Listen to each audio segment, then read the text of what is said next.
улуу данышман зат Алла Таала Куранда Намл сүрөсүндө Азирети Сулейман алейхиссаламдын окуясын баяндайт. Бул окуя кыскача айтып кетсек, окуяда Азирети Сулейман алейхиссалам жер бетинде падыша дагы пайгамбар да болуп турган кези. Падыша пайгамбар болуп. Алар кабарчылардын бири Худ деген сасык күпү, бул кабарчысы болот, чымчык бир. Эң кичинекей куш болот бул. Ошол чымчык келип, сен эле падыша эмес экенсиң, башка бир жерде дагы бир падыша бар экен, анын аты Билкис экен дейт. Ошол Билкис күнгө сыйынат экен, кому дагы күнгө сыйынат экен деп кабар жеткирип келет. Анан Сулейман алейхиссалам аны дагы багындырыш максатта аларга элчилер жөнөтүп, арада ошондой окуя болот, окуя барып Билкис баш ийип келип, өзүнүн коому менен Сулейман алейхиссаламга баш ийип келмек болот.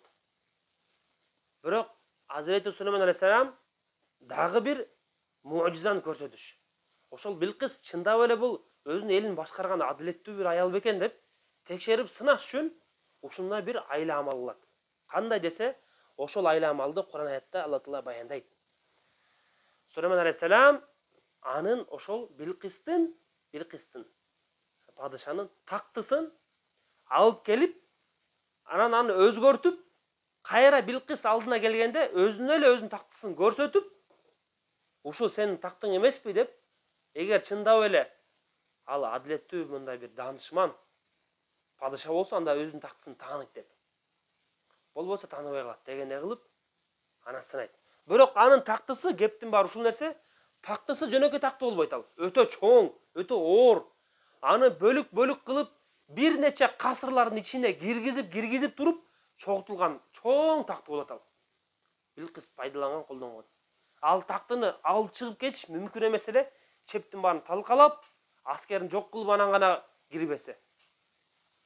Бирок Азирети Сулейман алейхиссалам колунда жиндар дагы бар, баш ийген эле, жаныбарлар дагы, адамдар дагы. Барын тилин дагы билет эле. Анан Азирети Сулейман алейхиссалам ошол алдындагы калайыкка кайрылып ушул сөзүн улантат, айтат: Аузу биллахи минеш шайтанир раджим. Qala ya ayyuhal mala'u ayyukum ya'tini bi'arshiha qabla an ya'tuni muslimin. Сулейман алейхиссалам айтты: "Эй калк, эй элим, силердин кимиңер мага Билкистин аршын, Билкистин тактысын алып келе алат? Qabla an ya'tuni muslimin. Алар мага баш ийип келерден алдын" дейт. Ушинтип элге кайрылат. Кимиңер анын тактысын менин алдымдан алып келе алат, кимдин кудайы жетет дейт. Десе, кийинки аятта Аузу биллахи минеш шайтанир раджим. Qala ifritun minal jinni ana atika bihi qabla an taquma min maqamik wa inni alayhi laqawiyyun amin. Jindardan болгон ифрит, бул жиндердин өзгөчө бир күчтүү калкы. Ифрит айтат: "Мен сага, ey Сулейман алейхиссалам, мен сага ошол тактыны алып келемин. Сен ордуңдан тургучак деле алып келе аламын" дейт аны. Жана чындыгында мен ушул нерсеге алып келүүгө күчтүүмүн жана ишенчилмин дейт. Күчтүүмүн жана мага ишенсе болот дейт, аманатчылмын дейт. Караңыздар. Уламалар айтышат. Ифриттин караңыз, жиндерге Алла Таала ушундай күч берип койгон, өтө ылдам жүрүшөт булар. 1-2 деген эл жер бетин айланып коюшу мүмкүн. Ушунча ылдам. Күчтүү дагы анын тактысын көтөрө албайт анчамча адам. Анчамча адам эмес, дегиле ал курулган касырдын ичине кирген, ичинде курулган тактыны эч ким көтөрө албайт эле. Бирок Ифрит айтты: "Мен аны алып келе алам. Эй Сулейман, ордуңа тургучакты" дейт. Уламалар айтышат, ошол Сулейман алейхиссалам ордуна тактысына отурат эле, анан тургучакты деген убакыт, уламалар айтышат. Бул эртең менен күн чыккандан баштап өзүнүн тактысына отурат эле Сулейман алейхиссалам. Отуруп, бир сыра баардыгынан тең жоктоо алып, ким жайында, ким иштеп атат, ким кызмат кылып атат деп жоктоп баарын, анан ордунан тургучакты биринчи ошол айтар сөзүн дагы биринчи жоктоо Азирети Сулейман алейхиссаламдын дорунан башталган дейт. Жоктоо, мына эч кандай перекилишке орусча айтканда, бул Азирети Сулейман алейхиссалам дорунан башталган дейт. Ошол ордунан тургучакты убакыт бул күн чыккандан пешин убакыты киргенге чейин дейт, завалга чейин дейт. Эми божомол менен ал жылдын мезгилине жараша өзгөрүп турат, бирок бир 4-5 саат убакыт болуп калышы мүмкүн чамасы. Ошол убакыттын ичинде Ифрит айтат: "Мен бар тактысын анын жашырылган, бекитилген касырдан алып келем" дейт аны. Караңыздар. Эми жин ошол айфрит өзүнүн сөзүнө ишенгенче айтып атат да. Лакави мен чындыгында ага күчтүүмүн дейт. Колуман келет, кудуретим келет. Амин дейт. Мага ишенсеңер болот дейт ал. Аманатчылым дейт, кыла алам ошону дейт. Бирок караңыздар, Сулейман алейхиссалам не деди? Жок, андан да тезирээк керек. Андан да тезирээк келиш керек дейт. Анткени Билкистин өзүнүн жана жан жөкөрлөрү менен келип баш ийиш үчүн келерге жакын бир фарсах калган эле аралык дейт. Бир фарсах биздин километр миль менен санаганда бул божомон менен 5 километрдин тегерегинде болгон аралык болот. Ошончо эле алган тезирээк демек андан дагы айфрит алып келген убактан да тезирээк алып келиш керек эле. Ким кырылат деп дагы кайрылат Сулейман алейхиссалам элине. Ошондо караңыздарчы. Аяттын мантысында айтат Алла Таала: "Аузу биллахи минаш шайтанир раджим. قال الذي عنده علم من الكتاب أنا آتيك به قبل أن يرتد إليك طرفك فلما رآه مستقرا عنده قال هذا من فضل ربي ليبلوني أشكر أم أكفر ومن شكر فإنما يشكر لنفسه ومن كفر فإن ربي غني كريم." Анын алдында китептен biraz илим болгон адам, караңыздар кайталайм. Анын алдында китептен biraz илим болгон адам айтат: "Эй Сулейман, мен аны алып келемин сага, алып келемин. Көз ирмемче убакыт алып келем" дейт. Көзүңдү жумуп ачып жетишпейсиң, алдыңда такты туруп калат дейт.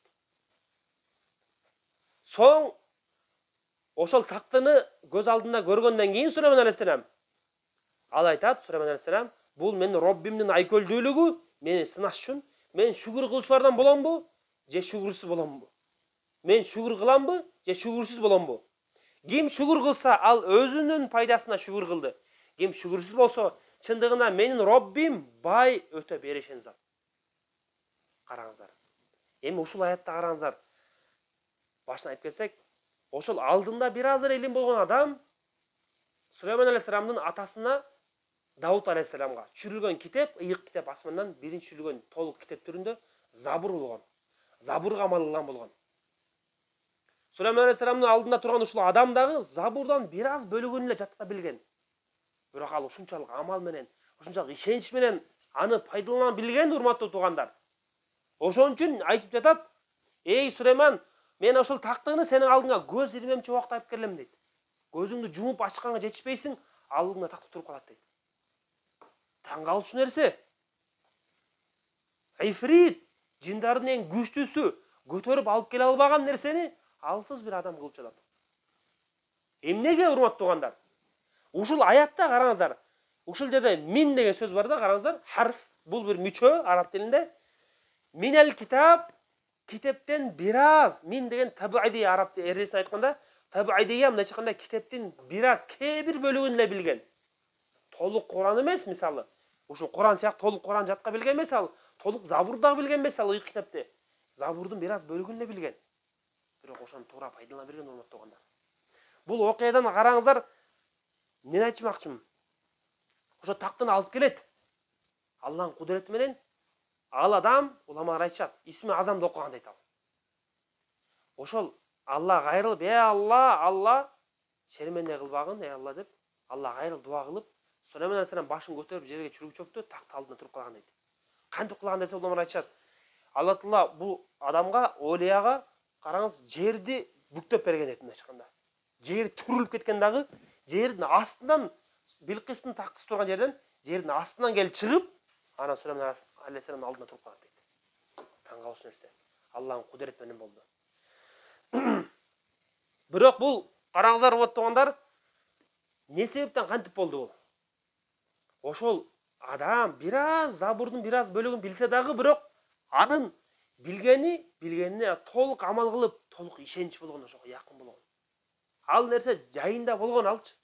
Алланын калам, Алланын сөзү анын жүрөгүндө болгон, өз жайында болгон. Ошого бул заматта эле эмне кылып койду?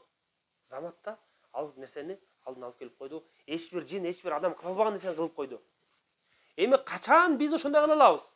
Качан биз ар бир намазда караңыздар, күнүнө 32 рекет намаз окусак, ар бир рекетте Фатиха сүрөсүн окуйбуз. Фатихада толук шифа бар болот. Бирок ага маанисин ой жүгүртпөйбүз. Курандын биз жаттаган бир аз бөлүгүн билсек дагы биз деле билебиз. Ушул адам сыяктуу. Бирок биз ага толук ишенип, ага амал кыла албай атабыз. Аны өз жайына кое албай атабыз. Жүрөгүбүзгө алып келе албай атабыз, урматтуу туугандар.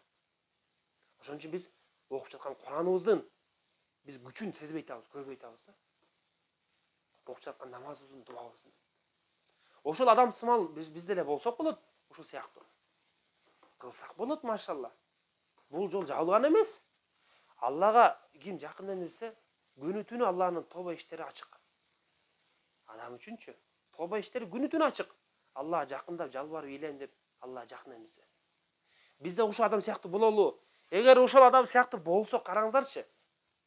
Анда биз да дуа кылып, Аллага кайрылып, акылга сыйбаган нерселер болуп, мындан дагы оор абалдан биз кутула алабыз да, урматтуулар. Келгиле сиздерди ушул нерсе чакырамын. Биз окуп жаткан Куранга биз толук ишеничке келели.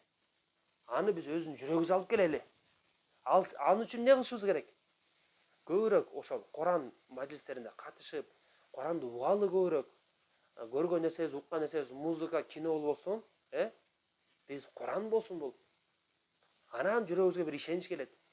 Ишенич келип, анан иншалла биз окуп жаткан Кураныбыздан толук пайда алабыз. Алла бизге берген динден толук пайда алабыз. Дуаларыбыз өтө тез кабыл болот. Бизге сыноо келсе дагы, биз аны сыноо деп түшүнүп, туура пайдаланабыз, урматтуу туугандар. Туура пайдаланабыз. Туура ошондон тыянак чыгарабыз. Ушул нерсе чакырмакчымын, урматтуу туугандар. Биздин деле ошондой абалга жетүүгө кудуретибиз жетет. Бирок кана, машалла, ошондой кылам деген адамдар кана. Сиздер ушул нерсе чакырамын. Алла көбүрөөк кайрылалы, Аллага жалбаралы. Окуган Куранга толук ишенич алып келели. Машалла. Ушундай акыбал, мындан да оор акыбал болсо дагы биз туура тыянак, жакшы тыянак чыгарып, жыйынтык чыгарып, биз бул нерседен тарбияланып, тескеринче тарбияланып Аллага жакындайлы. Ушул нерсеге урматтуу туугандар, урматтуу элим, ушул нерсеге чакырмакчымын сиздерди.